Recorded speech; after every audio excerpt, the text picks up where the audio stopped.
बाकी सबके चेहरे मुरझाए हुए थे। लोगों ने पठान से कहा, हे मियां,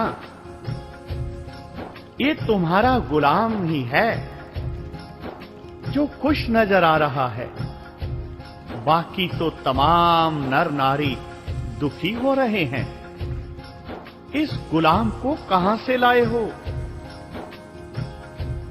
इतनी बात सुनकर पठान कहने लगा, इसे तो मैं कल ही खरीद कर लाया हूं। काम को तो बहुत ही होशियार है और खाता पीता भी कुछ नहीं, हर समय प्रसन्न रहता है। लोगों की भीड़ में कुछ बुद्धिमान भी थे। वे सभी बालक रूप गुरुजी के चरणों में आ गिरे। कहने लगे, आप तो कोई महापुरुष हो,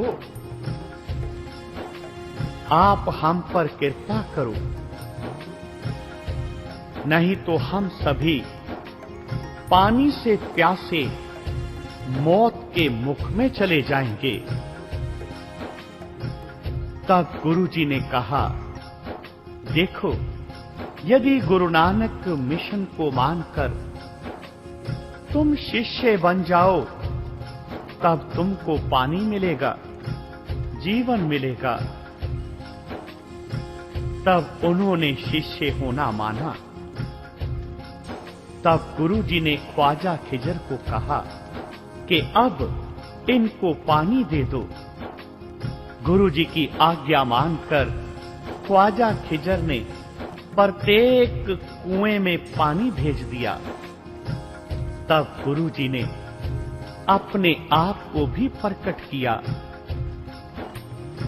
और अपने दोनों सेवकों भाई बालाजी और मर्दाना जी को भी प्रकट किया। यह सब देखकर तमाम प्रदेश गुरुजी का सेवक हो गया। गुरुजी ने उनको उत्तम उपदेश से कृतार्थ किया और अनेक धर्मशालाएं बनवाई। सभी लोग रात्रि को कीर्तन करने लगे और वाणी का पाठ कंठ करने लगे। फिर गुरुजी ने कहा, देखो, जैसे हमको पकड़ा है, ऐसे किसी को फिर नहीं पकड़ना, ऐसे किसी को पकड़कर नहीं बेचना। प्रत्येक आए गए अतिथि की सेवा करना। अब गुरुजी से उस पठान ने भी क्षमा मांगी। गुरुजी कहने लगे, हे मित्र, जितनी कीमत में तुमने हमें खरीदा है, उससे अधिक तुमको मिल जाए, तब हम तुमको छोड़कर जाएंगे।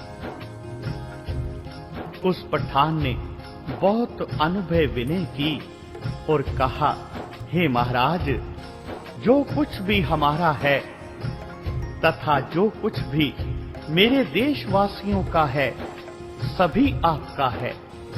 आप हमें क्षमा करें। जहां भी आपकी इच्छा हो, आप जा सकते हो। आपको कोई भी प्रतिबंध नहीं है। पठान की बात सुनकर गुरुजी कुछ सोचने लगे। कुछ क्षण सोचकर कहा, अच्छा, वह जो सामने पहाड़ी है, टिल्ला है, वहां जाकर एक पत्थर को उखाड़ लाओ। गुरुजी द्वारा संकेत किए हुए उस टिल्ले से जब पत्थर उखाड़ा गया, तो उसके नीचे से हीरे जवाहरातों का भरा हुआ धन कोष देखा।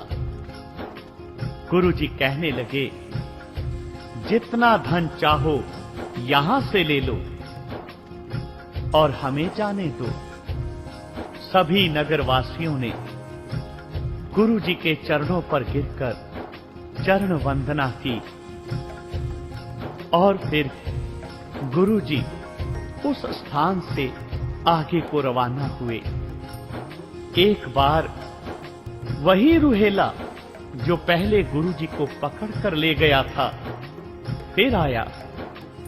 उसने गुरुजी को बाल अवस्था में देखा तो फिर पकड़ कर ले गया। घर में जब पठानी ने देखा तो पहचान कर बोली, अरे यह तो वही लड़का है, मैं तो इसे अपने घर में ही रखूंगी।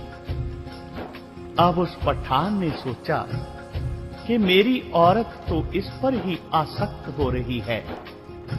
दूसरे रोज वह पठान गुरुजी को साथ लेकर किसी दूसरे नगर में चला गया और गुरुजी को बेचकर कुछ घोड़े ले आया। जिसने गुरुजी को खरीदा था वह गुरुजी को अपने घर में ले गया और घर का सभी काम गुरुजी को सौंप दिया। गुरुजी ने दूसरे दिन उस नगर का अन्न पानी भी बंद कर दिया, साथ में अग्नि भी बंद कर दी। तब सभी नर नारी हैरान हो गए। सभी परमात्मा से प्रार्थना करने लगे, हे खुदा, यह क्या कहर नाज़िल हुआ है जो सभी कुछ हमारा बंद हो गया। अब सभी लोग इकट्ठे होकर अपने पीर मुर्शद को मनाने लगे। सभी ने बहुत जोर लगाया परंतु कुछ भी ना बना। तब गुरुजी ने अपने पठान से कहा, यदि तुम गुरु नानक को स्वीकार करो तो सभी वस्तुएं तुमको प्राप्त हो जाएंगी। यदि तुम अपने ही पीर फकीर मनाते रहे तो तुमको कुछ भी नहीं मिलने वाला। उस पठान ने लोगों को बुलाकर कहा कि मैं जो गुलाम खरीद कर लाया हूं वह कहता है कि गुरु के शिष्य बनो, तब वह खुदा का कहर दूर होगा, नहीं तो कभी भी यह कहर दूर नहीं होगा, खत्म नहीं होगा। मरता क्या नहीं करता। सभी लोग कहने लगे, चलो इस गुलाम की बात ही मानकर देख लो। वह सभी गुरुजी के शिष्य हो गए। गुरुजी ने अपने पवित्र पांव धोकर उन्हें चरणामृत पिलाया। तब सभी पदार्थ उनको भली प्रकार प्राप्त हो गए। तब सभी ने गुरुजी की अपार स्तुति की। गुरुजी ने उसको सत्य, दया, अतिथि सत्कार, साधु संत की सेवा, धर्मशाला बनाना, सबसे प्रेम प्यार से रहना आदि पवित्र उपदेश दिए। पहली प्रकार उस पठान को पत्थर के नीचे से अपार धन दिलाया। उस मुगल ने, उस पठान ने हाथ जोड़कर प्रणाम किया और कहा, हे महाराज, अब आप पर कोई भी प्रतिबंध नहीं है। आपको मैं किस मुख से कहूं कि आप चले जाएं। जाना और रहना यह तो आपकी इच्छा पर है। इतनी बात सुनकर गुरुजी कहने लगे, हे भाई, यह माया सब तेरी है। यह धन दौलत, हीरे जवाहरात सब तेरे हैं। तू इनको संभाल ले, हम तो अब जाएंगे। तब गुरुजी ने उन पठानों को प्रसन्न करके फिर उसी ऊंची पहाड़ी पर चोटी पर अपना आसन लगा लिया। दूसरे दिन वही रुहेल पठान फिर आया। उसने फिर गुरुजी को बालक बने बैठे देखा और फिर पकड़ कर ले गया। किसी और नगर में आपको बेच आया। जो ले गया उसकी औरत गुरुजी को अत्यंत ही चाहने लगी। जो गुरुजी को खरीद कर ले गया था उसने गुरुजी को कहा, हे लड़के, तू हमारे दुम्बे चराने जाया कर। गुरुजी कहने लगे, हे मालिक, मुझ में एक ऐब है कि मैं जिस दुम्बे को छड़ी लगा दूं वह दुम्बा मर जाता है इसीलिए मेरे माँ बाप ने मुझे घर से निकाला हुआ है। अगर तुम्हें विश्वास नहीं तो तुम मेरी परीक्षा लेकर देख लो। पठान कहने लगा, अच्छा, तो फिर इस दुम्बे को छड़ी लगाओ। जब गुरुजी ने उस दुम्बे को छड़ी लगाई तब वह दुम्बा उसी क्षण मर गया। अब उस पठान ने कहा, लड़के, अब इस दुम्बे को जीवित करके दिखा, फिर मैं तुमको कोई और काम दूंगा। गुरुजी ने उस मरे हुए दुम्बे को कहा, हे दुम्बे, घास चर। बस इतना कहना था कि वह दुम्बा उठकर घास चरने लग पड़ा। फिर उस मुगल ने कहा, हे लड़के, आज से तू मेरे बाग की हिफाजत किया कर। तब गुरुजी कहने लगे, हे मुगल, मेरे जाने से तुम्हारा बाग सूख जाएगा। परंतु मुगल ना माना। वह गुरुजी को साथ लेकर बाग में गया। तब उसी क्षण सारा बाग सूख गया। तब मुगल कहने लगा, हे लड़के, तू बाग से बाहर आ जा। जब गुरुजी बाग से बाहर निकले तो उसी क्षण बाग पहले की भांति हरा हो गया। परंतु गुरुजी की अपार माया ने पठान की बुद्धि नाश कर रखी थी। उसमें अभी तक भी गुरुजी को पहचानने की शक्ति नहीं थी। उसने अभी तक गुरुजी को नहीं पहचाना। फिर उस मुगल ने कहा, हे बालक, तू मेरे दाने पीसने का काम कर। गुरुजी कहने लगे, मुझे तो स्वीकार है, परंतु आटा कहां से प्राप्त करोगे? क्योंकि जन्म से लेकर आज तक मेरा पेट नहीं भरा। मेरा आहार 100 मन रोज का है। उस पठान ने कहा, इस कोटा में 100 मन कणक है, उसे तुम पीसो, फिर मैं देखूंगा कि आटा किधर जाता है। दूसरे नौकरों से कहा, तुम इस लड़के को गंदम निकाल के दो। गंदम अर्थात चक्की, और अंत में सभी गेहूं उस गंदम चक्की में डाली गई। गुरुजी ने हाथ भी नहीं लगाया, परंतु चक्की चलती रही और 1 तोला भी आटा नहीं निकला। जब यह दृश्य उस पठानी ने देखा तो उसने शोर मचाना शुरू कर दिया, हे मालिक, यह लड़का तुम कहां से ले आए हो?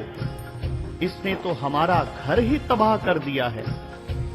पठानों का शोर सुनकर लोग इकट्ठे हो गए। इतने में वह पठान भी आ गया। जब उसने यह कौतुक देखा तो हैरान होकर कहने लगा कि यह लड़का कोई साधारण लड़का नहीं, यह तो कोई औलिया अथवा पैगंबर है। जब वे सभी गुरुजी के पांव पर गिरकर कहने लगे, हे महाराज, हमें क्षमा कर दो और आज से तुम स्वतंत्र हो, जिधर आपकी इच्छा हो जा सकते हो। उनकी बात सुनकर नानक निरंकारी कहने लगे, हे भाई, जितने रुपए तुम्हारे खर्च हुए हैं उससे दुगने जब तक तुम्हें नहीं मिलेंगे तब तक हम नहीं जाएंगे। गुरुजी उनको लक्ष्मी देते, पैसे देते, परंतु वह मुगल नहीं लेते।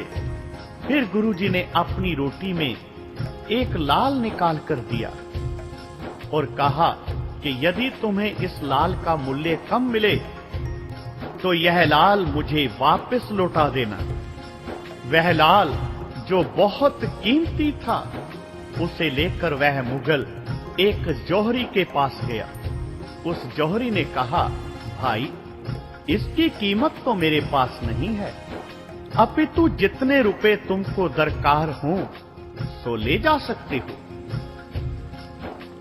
अब वह मुगल लाल लेकर गुरुजी के पास आकर कहने लगा, हे महाराज, यह लाल आप ही ले लो, तब मुझे प्रसन्नता होगी।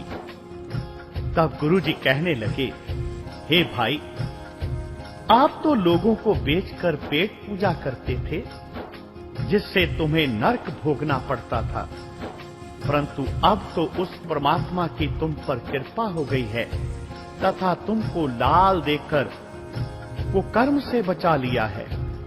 बस फिर क्या था, वह मुगल गुरु जी के चरणों में गिर गया तथा गुरु जी का शिष्य बन गया। देखते देखते बहुत से मुगल गुरु जी के शिष्य बन गए और सभी वाहिगुरु नाम स्मरण करने लगे। गुरु जी ने उनको दिव्य उपदेश दिया तथा कहा कि किसी जीव को ना पकड़ो और ना ही बेचो, अतिथि की सेवा करो, दीनों पर दया करो, परमात्मा को सर्वव्यापक जानकर पाप से बचो, धर्मशालाएं बनवाओ, कीर्तन, नित्य लंगर, नित्य प्रति उस प्रभु परमात्मा का, ईश्वर का जाप करना चाहिए। सत्य बोलो, पर स्त्री को माता जानो, पर धन को माटी मानो तथा अपने समान सब प्राणी जानकर सभी से प्रेम करो। दशमांश दान देना मनुष्य का कर्तव्य है।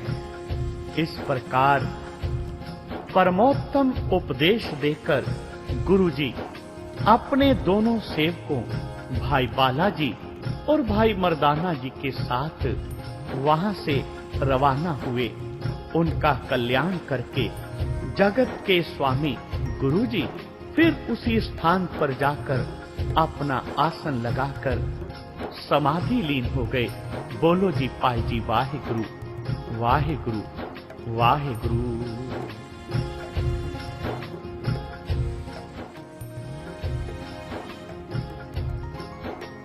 गुरु नानक देव जी ने भाई बालाजी के साथ बातचीत की। भाई बालाजी को उस ईश्वर का, प्रभु का नाम स्मरण कराया और उसके बाद गुरुजी अपने दोनों प्यारे सेवकों भाई बालाजी और भाई मर्दाना जी को साथ लेकर अपनी अगली यात्रा के लिए निकल पड़े। भगतजनों, आओ गुरु नानक देव जी की जन्म साखी भाई बाले वाली जन्म साखी में से आगे गुरु नानक देव जी के जीवन की एक और घटना श्रवण करते हैं। गुरु नानक देव जी पहुंचे काबुल की एक मस्जिद में। एक दिन गुरु महाराज अपने दोनों सेवकों को साथ लेकर काबुल में जा पहुंचे और एक मस्जिद में जा बैठे। जब वहां का काजी आया तो उसने गुरुजी से कहा, आप लोग तो हिंदू नजर आ रहे हो तथा यह मस्जिद है और एक प्रसिद्ध मुल्ला जी की मस्जिद है। गुरुजी यह बात सुनकर कहने लगे, हे भाई, हम तो इसी स्थान पर बैठेंगे। गुरुजी की बात सुनकर वह काजी गुरुजी को बहुत बुरा भला कहने लगा कि तुम निकल जाओ यहां से। तब गुरुजी ने कहा, हे काजी, क्या तुम इस मस्जिद को रख लोगे? इतनी बात सुनकर वह काजी कहने लगा कि भला मस्जिद कहां जाएगी और इसे कौन ले जा सकता है? तब गुरुजी कहने लगे, हे काजी, अहंकार ना करो। फिर उसी क्षण गुरुजी उस मस्जिद के ऊपर चढ़ बैठे और वह मस्जिद काबुल के इर्द गिर्द चक्कर लगाने लगी।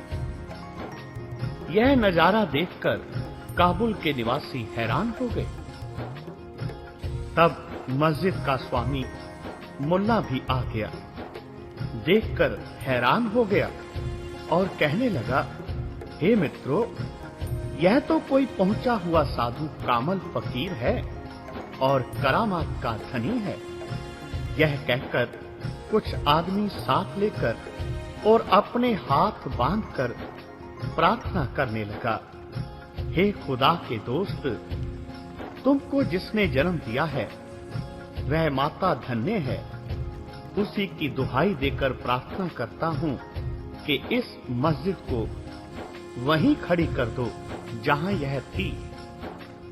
फिर गुरुजी ने सबके सामने मस्जिद को खड़ा कर दिया। फिर तो सभी लोग गुरुजी के चरणों में जा गिरे। तब गुरुजी ने मुसलमानों को कहा कि तुम दायां पैर पूजो, तथा हिंदुओं को कहा कि तुम बायां पैर पूजो। यह सुनकर गुरुजी ने अपने अवगुण कहलाकर अपने शिष्य किए।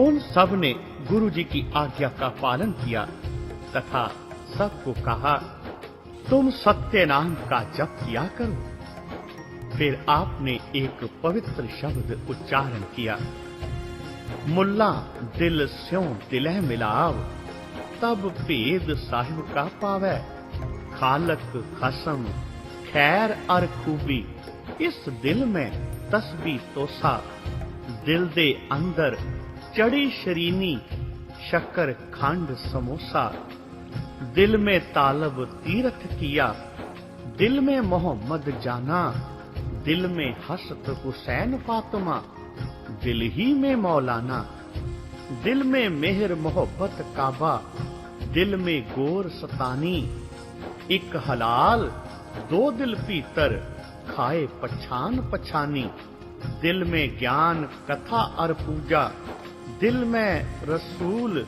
नानक खोजी, दिल में खोजै ता दरगह पवै कबूल, ता दरगह पवै कबूल। गुरु साहब अपने इस शब्द को समझाकर उन्हें कहने लगे कि सब कुछ दिल के अंदर है। अगर तुमने अपने अंदर अल्लाह को नहीं पहचाना, अपने दिल के अंदर के ज्ञान को नहीं समझा, तो तुम कभी भी एक सफल इंसान नहीं बन सकते। गुरुजी कहने लगे कि अगर दिल को खोजोगे, अपनियां कमियां खुद ढूंढोगे और अपने दिल में अच्छी बातें और उस खुदा को बसाओगे, तो दरगाह पर उस परमात्मा के खुदा के घर पर कबूल हो जाओगे।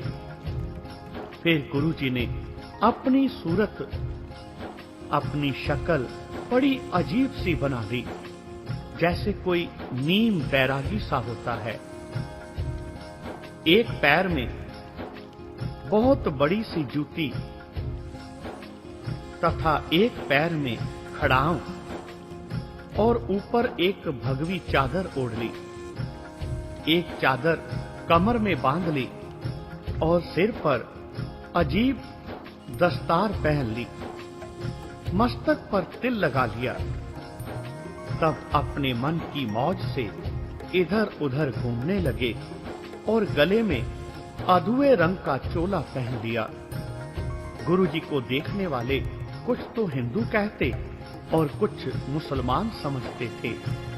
हिंदू मिलकर प्रणाम करते तो वैसा हिंदुओं जैसा उत्तर देते, तथा मुसलमानों के सलाम वालेकुम कहने पर मुसलमानी उत्तर देते। इस शक्ल में गुरुजी ईश्वर का उपदेश दे रहे थे। जो कोई गुरुजी का दर्शन करता निहाल हो जाता। गुरुजी का यह उपदेश था कि पहरावा चाहे कैसा भी हो, परंतु मन में परमात्मा की अनन्य भक्ति चाहिए। बाहर का दिखावा उसके दरबार में कोई ताकत नहीं रखता। यदि बाहर से साफ सुथरा हो और काबुल की संगत को उस ईश्वर के नाम का संदेश देकर गुरु नानक देव जी, नानक निरंकारी, अपने प्रिय भक्तों के साथ आगे की यात्रा को रवाना हुए। भाई बाले वाली जन्म साखी के मुताबिक गुरु नानक देव जी पहुंचे मूला क्षत्रिय के घर। ये मूला क्षत्रिय कौन था? मूला क्षत्रिय के घर जाकर गुरु नानक देव जी ने कौन सा कौतक किया, आओ भाई बाले वाली जन्मसाखी में से श्रवण करते हैं। गुरुजी संसार का भ्रमण करते हुए एक दिन मूला नामक क्षत्रिय के घर जा पहुंचे। मूले की स्त्री ने गुरुजी को देखा तो भागकर भीतर चली गई और जाकर पति को कहने लगी, जी आपका एक दोस्त जिसका नाम नानक है, वह बुरी हालत में आया है। पहले तो घोड़ी या पालकी पर सवार होकर आता था और पोशाक भी बहुत अच्छी पहनता था, परंतु आज तो ऐसे मालूम होता है जैसे किसी ने उसे लूट लिया हो। ऐसा मालूम होता है कि वह तुमसे कुछ मांगने के लिए आया है। तुम ऐसा करो, छुप जाओ, क्योंकि तुमसे कुछ मांगेगा और तुम मना नहीं कर सकोगे। अगर तुमने उसको कुछ दे दिया तो उसकी हालत ऐसे लग रही है कि जैसे वो वापस कभी नहीं लौटा पाएगा। इसलिए मैं तो कहती हूँ कि तुम छुप जाओ और मैं कह दूंगी कि घर पर नहीं हो तुम। इतने देर में गुरुजी ने मूले को आवाज दी। तब मूला भीतर कोठरी में जा छुपा। अब गुरुजी ने उसकी स्त्री से पूछा कि बीबी जी, मूला कहाँ है? तब उसने कहा, मूला तो घर पर नहीं है स्वामी जी। तब गुरुजी ने जोर से कहा, हे मूला, हम तो तुमको मिलने के लिए आए हैं और तुम आगे से छुप कर बैठ गए हो। तब मूले के कर्तव्य पर उन्होंने एक श्लोक उच्चारण किया। नाल किराड़ा दोषती, कूड़े कूड़ी पाए, मरण न जापै मूलिया, आवे किते थाए, आवे किते थाए। यह श्लोक उच्चारण करके गुरुजी वापस लौट पड़े और आकर बाहर आसन ग्रहण किया। उधर मूला जब कोठरी में छुपने गया तब उसे वहां जाते ही सर्प ने काट लिया। भागकर बाहर आकर कहने लगा, हे भली, वह साधु किधर गया है? वह कहने लगी, वह तो बाहर चला गया। अब मूला बाहर की ओर चला, परंतु उसे अब जहर का विष चढ़ने लगा। अब मूले को एक चारपाई पर डालकर गुरुजी के पास ले जाया गया। अब यह बात प्रसिद्ध हो गई कि गुरुजी मिलने आए थे, परंतु कोठरी में जा छुपा था मूला और वहां उसे सर्प ने काट लिया, जिससे उसकी मौत हो गई। फिर लोगों ने गुरुजी से फरियाद की, हे महाराज, मूले से भूल हो गई है। मूला अनजान था, वो आपको नहीं पहचान सका। आप कृपा करके मूले को प्राण दान दीजिए। आप तो दयालु हैं तथा काल के भी काल हैं। यमराज तो आपका एक साधारण सा अनुचर है। इतनी बात सुनकर गुरुजी कहने लगे, हे मित्रों, मूला तो मर चुका है। सर्प के डसे की मुक्ति नहीं होती, परंतु इसकी मुक्ति अवश्य करवा देंगे। अंत समय इसने हमारा दर्शन किया है, इसका फल इसे जरूर मिलेगा। हम इसकी सद्गति जरूर करेंगे। जाओ, अब तुम इसे शीघ्र घर ले जाओ। उस समय अंतिम श्वास थे। लोग मूले को वापस घर ले आए, जहां आते ही उसके प्राण पंखेरु उड़ गए, परंतु गुरुजी के वर से उसकी मुक्ति हो गई। उधर लोग श्री गुरु जी का यश गायन करने लगे। फिर उसका अंतिम संस्कार किया गया तथा गुरु जी ने उन सभी नर नारियों को श्री मुख से पवित्र उपदेश दिया। कहने लगे कि कभी भी घर आए अतिथि को पीठ नहीं दिखानी। घर आए अतिथि को बड़े प्यार से आदर से अंदर ले जाकर आसन देना चाहिए, भोजन करवाना चाहिए, झूठ नहीं बोलना चाहिए। जब हमने मूला खत्री की पत्नी से पूछा, मूला कहाँ है, तो उसकी पत्नी ने कहा था, वह नहीं है। नहीं है मतलब कि वह इस दुनिया में नहीं है। इसलिए हम अपने जीवन में जब भी बोले, ईश्वर का भय खाकर, ईश्वर के डर को समझते हुए बोले, समझकर बोले। ईश्वर को याद रखें, लोगों की सेवा करें और घर आए अतिथि का आदर सत्कार करें। इस प्रकार के उपदेश देकर नानक निरंकारी ने वहां पर खड़े सभी नर नारियों को निहाल किया। सबने नानक निरंकारी के चरणों पर गिरकर नमस्कार किया और नानक जी की उस्तत गाने लगे।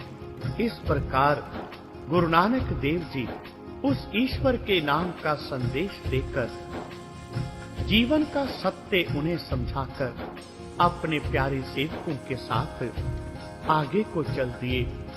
बोलो जी पाई जी वाहेगुरु, वाहेगुरु, वाहेगुरु।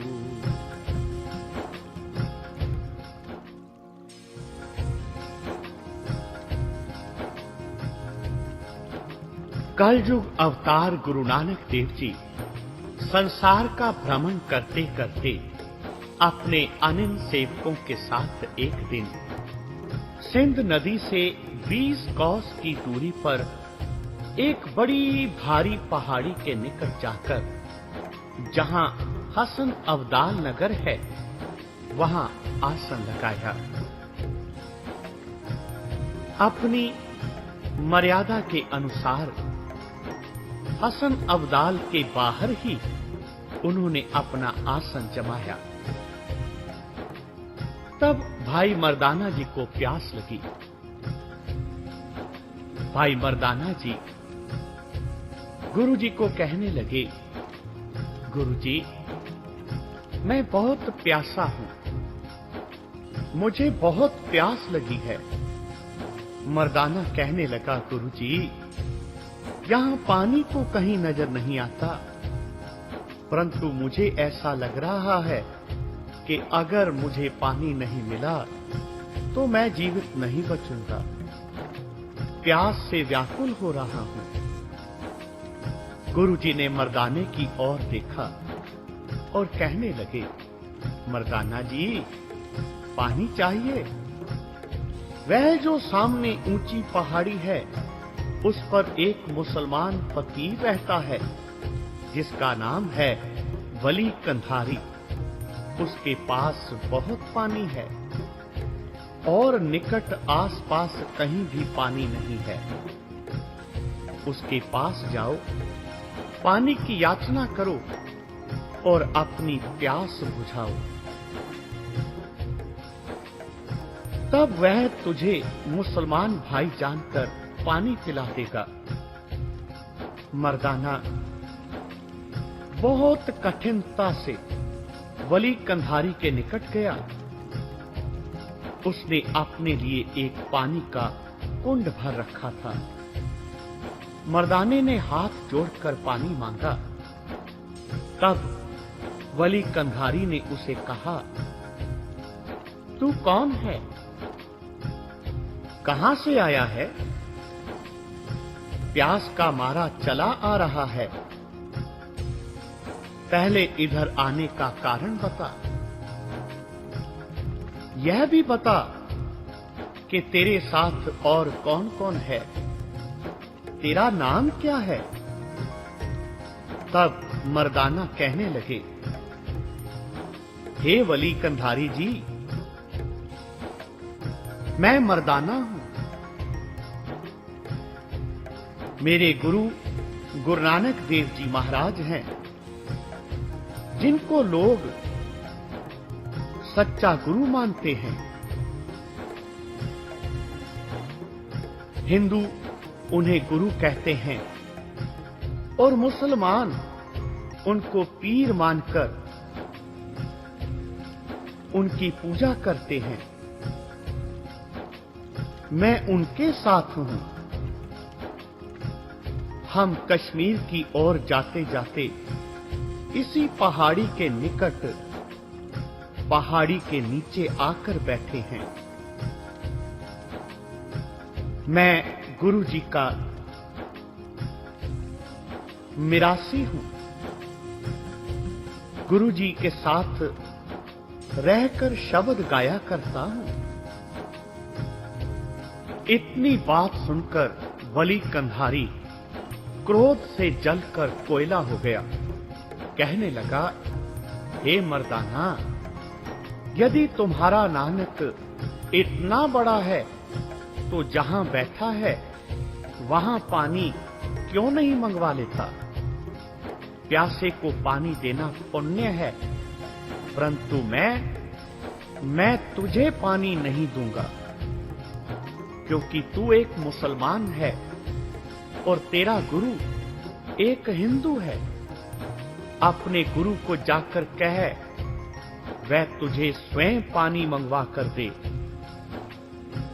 वली कंधारी की बात सुनकर मर्दाना अति दुखी होकर वापस पहाड़ी से नीचे आया, गुरु जी के चरणों पर गिरा और सारी बात गुरु जी को सुनाई।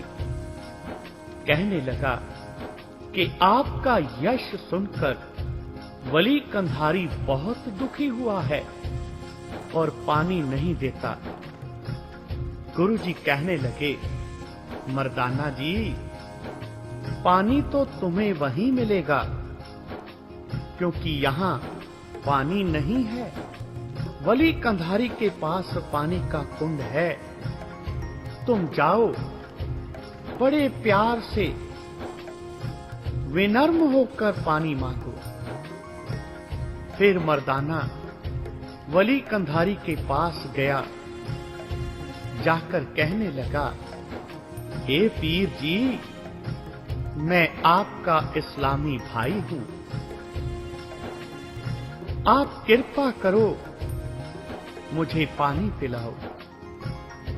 वली कंधारी ने फिर क्रोध से कहा, हे मर्दाना, तुम गुरु की तारीफ तो बहुत करते हो, तो क्या उसमें एक प्यासे की प्यास बुझाने की ताकत नहीं है? जाओ, उसी से जल लो। मैं तुम्हें जल नहीं दूंगा। भाई मर्दाना फिर पहाड़ी से नीचे आया, गुरु जी के चरणों पर गिरा और प्रार्थना करने लगा, हे महाराज, वह तो पानी नहीं देता तथा मेरे प्राण प्यास से निकले जा रहे हैं। तब गुरु जी ने कृपा करके अपने हाथ की एक लकड़ी उस पर्वत के ऊपर मारी और उसी क्षण उस पहाड़ी में से शीतल निर्मल पानी बहने लगा और उधर जो जल वली कंधारी ने एकत्र किया हुआ था वह सभी उसी पहाड़ में चला गया और सारा कुंड सूख गया।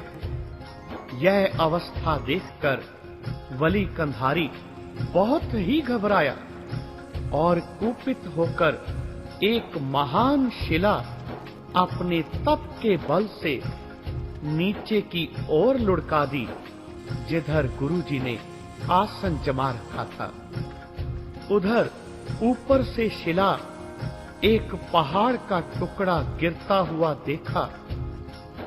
भाई मर्दाना जी और बालाजी यह देखकर घबरा गए। वह शिला मार्ग के वृक्षों को तोड़ती तोड़ती नीचे की ओर आ रही थी। गुरुजी ने देखा और अपना हाथ ऊंचा कर लिया। उस शिला में गुरुजी के हाथ की हथेली गड़ गई तथा शिला उसी स्थान पर रुक गई। ऊपर से वली कंधारी ने यह सब कुछ देखा और शर्मिंदा होकर कहने लगा, मुझसे भूल हुई। गुरुजी की महानता को उसने स्वीकार किया, भागा भागा आया और गुरुजी के चरणों पर गिरकर प्रार्थना करने लगा। तब गुरुजी ने वली कंधारी को कहा, हे मित्र, पहले अहंकार त्यागो, तब तुम्हारा कल्याण होगा। भगत जनों, आज भी पाकिस्तान में वह जगह स्थित है। शिला का वह टुकड़ा, वह पहाड़ का बड़ा पत्थर आज भी स्थित है। उस पहाड़ के पत्थर पर गुरु नानक देव जी के हाथ का निशान आज भी मौजूद है। उस जगह को आज गुरु नानक देव जी के हथेली के निशान पंजे के नाम से पंजा साहिब करके पुकारा जाता है। आज भी वह स्वच्छ निर्मल जल वहीं बह रहा है। पहले लोग उसे हसन अब्दाल के नाम से जानते थे, पर आज यह जगह पंजा साहिब के नाम से मशहूर है।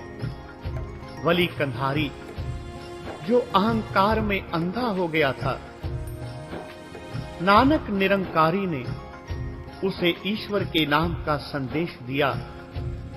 उसके तपते हुए हृदय को शांत किया और समझाया कि जब तक अहंकार करोगे तब तक तुम्हारा कल्याण नहीं होगा।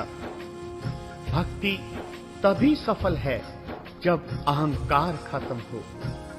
इस प्रकार गुरुजी ने वली कंधारी का उद्धार किया, उसे सन्मार्ग पर लाए और अपने दोनों प्यारे सेवकों भाई बालाजी और मर्दाना जी के साथ अगली यात्रा के लिए रवाना हुए। बोलो जी पाही जी वाहेगुरु वाहेगुरु वाहेगुरु।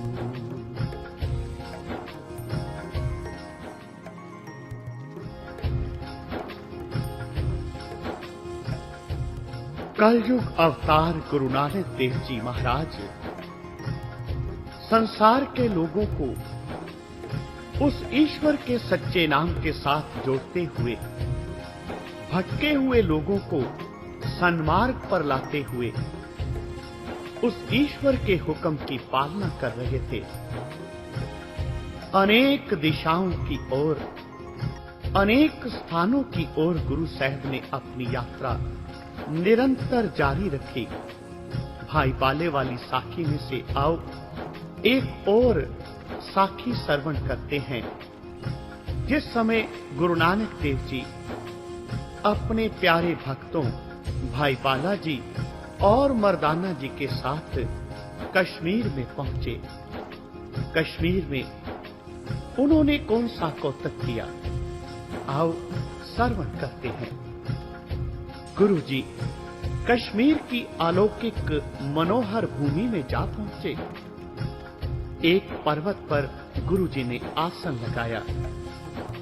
गुरुजी को एक ही स्थान पर बैठे बैठे 12 दिन व्यतीत हो गए।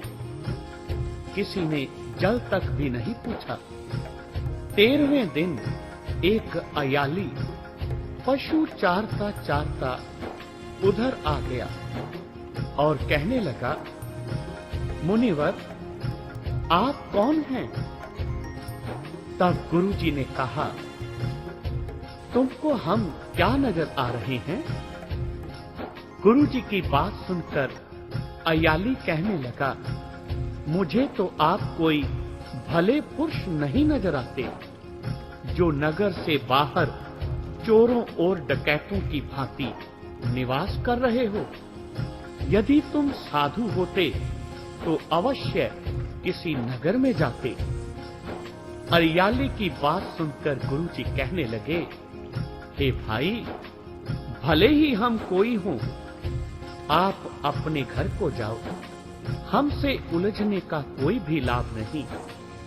परमात्मा इधर ले आया तो हम इधर आ गए हैं। तब अय्याली ने हंसकर लौटना चाहा। देखा तो सारा ही अय्याल मरा पड़ा है। उसकी जितनी भेड़ें थी सब मर गई, सारे पशु मर गए।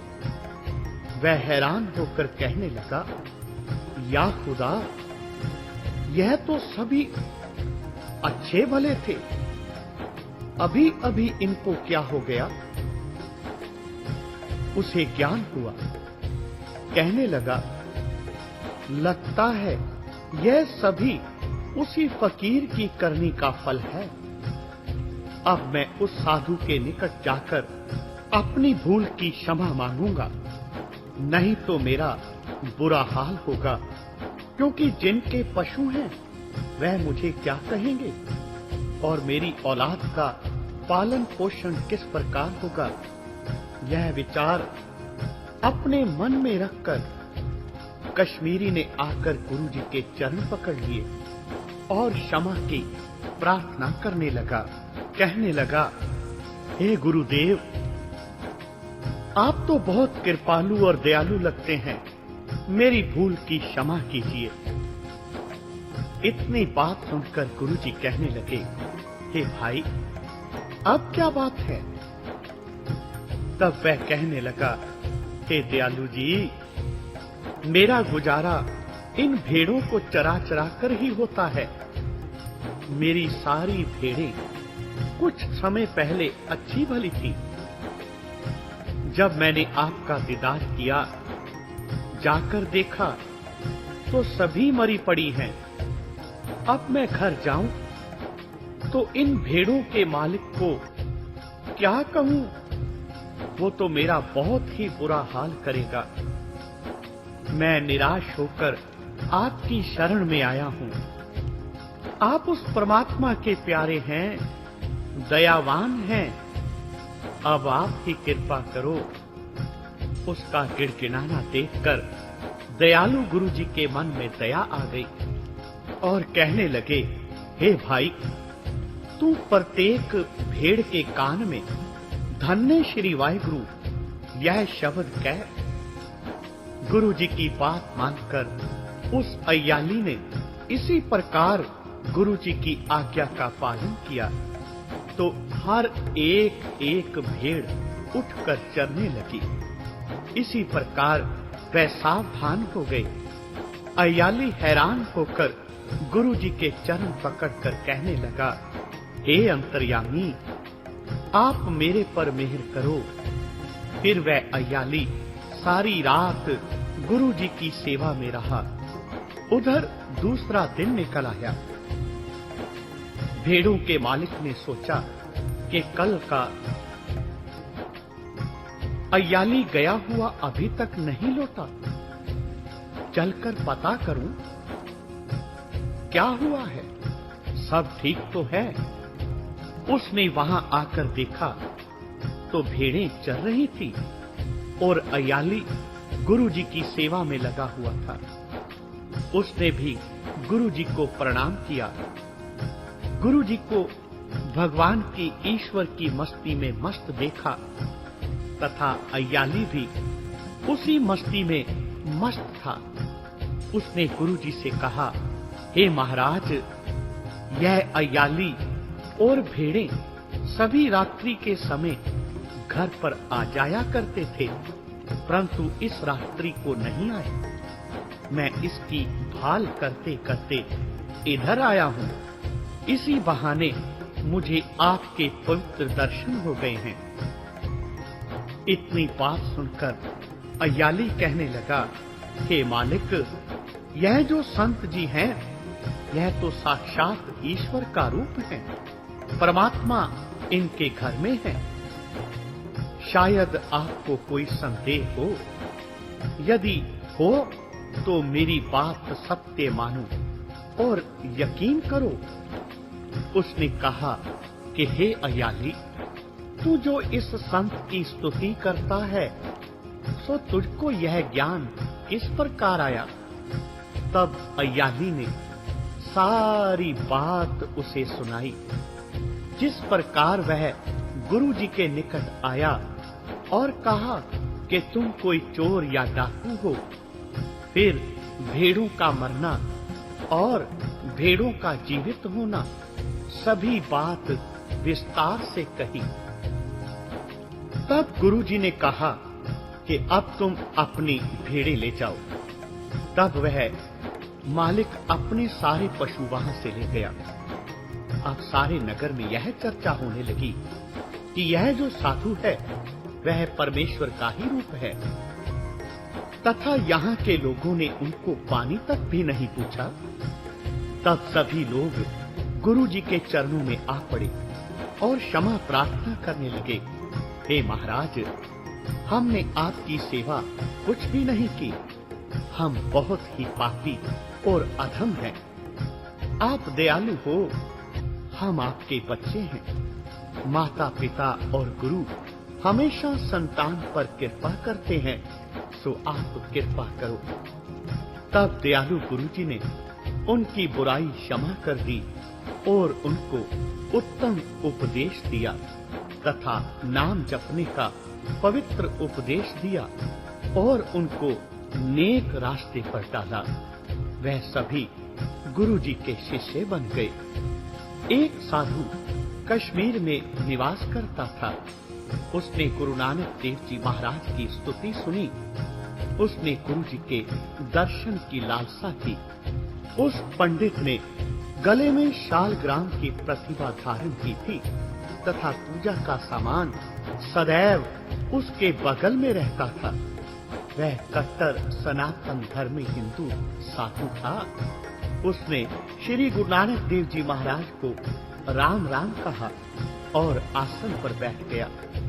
गुरु जी कहने लगे, हे पंडित जी, आपने कोई गुरु भी धारण किया है अथवा नहीं? तब गुरु जी की बात सुनकर वह कहने लगा, हे संत जी, आप जिसको कहो मैं उसे गुरु धारण करने को तैयार हूँ, जिससे मन एकाग्र हो जाए।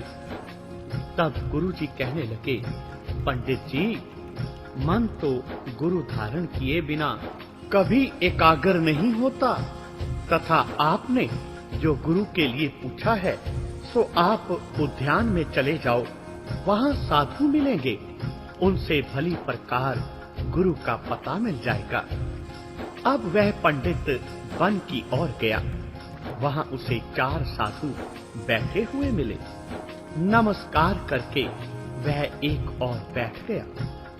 उनमें से एक ने पूछा, हे पंडित जी, आप यहाँ आए हो, आने का कारण बताओ।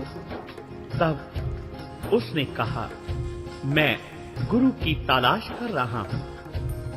यदि आप कुछ जानते हैं तो कृपया बताओ कि मैं किसको गुरु धारण करूं। उन्होंने संकेत करके कहा, हे ब्राह्मण देवता, वह जो ऊंचा मकान है उसमें तुम्हारा गुरु है। आप उसके पास जाओ। उनकी बात सुनकर ब्राह्मण वहां गया तो जब मकान के भीतर देखा तो एक परम सुंदरी औरत रक्त वर्ण के सुंदर वस्त्र पहने बैठी नजर आई। वह अपने ही ध्यान में खेल रही थी। उनके पांवों में जूता था। उसने जूती फेंकी। वह जूता इस पंडित के सिर पर लगा। वहां से रोता चिल्लाता वह पंडित फिर वापस उन्हीं साधुओं के पास आया। उन्होंने पूछा कि क्या आपको गुरु मिला है? तब उसने तमाम वार्ता सुना दी। उन्होंने कहा, हे मित्र, जिसकी तुम पूजा कर रहे हो वह तो माया है। इतनी बात सुनकर वह पंडित फिर लौटकर गुरु जी के पास आया और गुरु नानक देव जी के चरण पकड़ लिए। जो कुछ सामान वह उठाए फिरता था सभी फेंक दिया, सभी पुस्तकें लौटा दी और श्री गुरु नानक देव जी का शिष्य बन गया। तब गुरु जी ने उसके निमित्त एक श्लोक उच्चारण किया। गुर मिलिए मन रहसिए, ज्यों उठे तरन सिगार, सब दिसे हरियावली, सर परे सुभर ताल, अंदर रचे रंग ज्यों मजीठे लाल गुलाल, कमल बिकसै सच मन, गुर कै शब्द निहाल, मन मुख दूजी तरफ है, वेखो नदर निहाल, फाही फाथे मृग ज्यों सिर दिसै जमकाल, खुदिया तृष्णा निंदा बुरी, काम क्रोध विकराल, एनी अखी नदर ना आवई, जिचर शब्द ना करे प्यार, तुद भावै संतोखिया, चूकै आज जंजाल, मूल रहै गुर सेविया, गुर पौड़ी बोहित, नानक लगी तत लै, तू सच्चा मन सच, तू सच्चा मन सच। जब यह शब्द गुरु जी ने उच्चारण किया तब और कश्मीरी पंडित मिलकर गुरु जी के निकट आ बैठे और कहने लगे, हे महाराज, हम सभी वेद पाठ करते हैं और पुराणों को श्रवण करते हैं, परंतु मन से अहंकार नहीं जाता। आप ऐसी कृपा करो जिससे हमारा अहंकार दूर हो जाए। उनकी बात सुनकर गुरु जी ने उनके निमित्त एक शब्द उच्चारण किया। श्री राग महला पहला। लब कुत्ता कूड़ चूड़ा, ठग खाता मुर्दार, पर निंदा परमल, मुख सुधी अग्न क्रोध चंडाल, रस कस आप सलाहना, ए कर्म मेरे करतार, ए कर्म मेरे करतार। गुरु नानक देव जी फरमाने लगे, हे पंडित जी, लोभ इस शरीर में कुत्ते की भांति है, झूठ चंडाल है और ठगी कर्मी मुर्दे के समान है, तथा परनिंदा चूड़ी के सदृश्य है, मल अग्नि के तुल्य है, रसकस आदि बुरे कर्म हैं। बताओ, परमात्मा का नाम भीतर कैसे प्रवेश कर सकता है?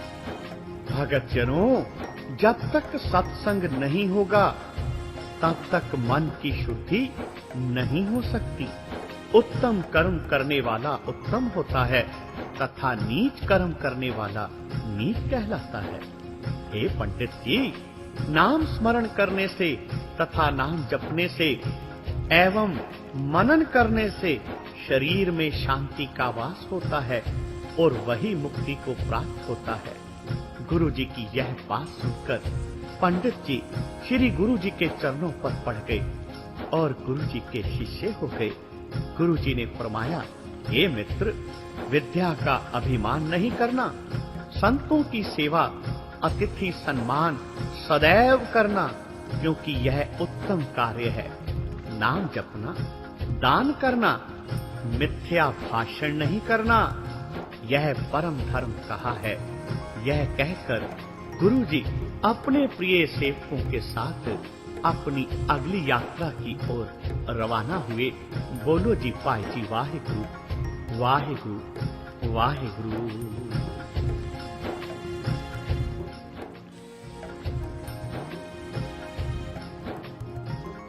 कलयुग अवतार ईश्वरीय स्वरूप नानक निरंकारी। एक दिन करतारपुर में एकांत में बैठे थे। उस समय आपने एक शब्द कहा। श्री राग महला पहला। कोट कोट मेरी आरजा, पवन पियण अपियाओ, चांद सूरज दोए गुफै ना देखा, सुपने सौन ना थाओ, भी तेरी कीमत ना पवै, हौ केवड आखा नाओ, हाँ केवड आखा नाव। यह शब्द गुरु जी ने बहुत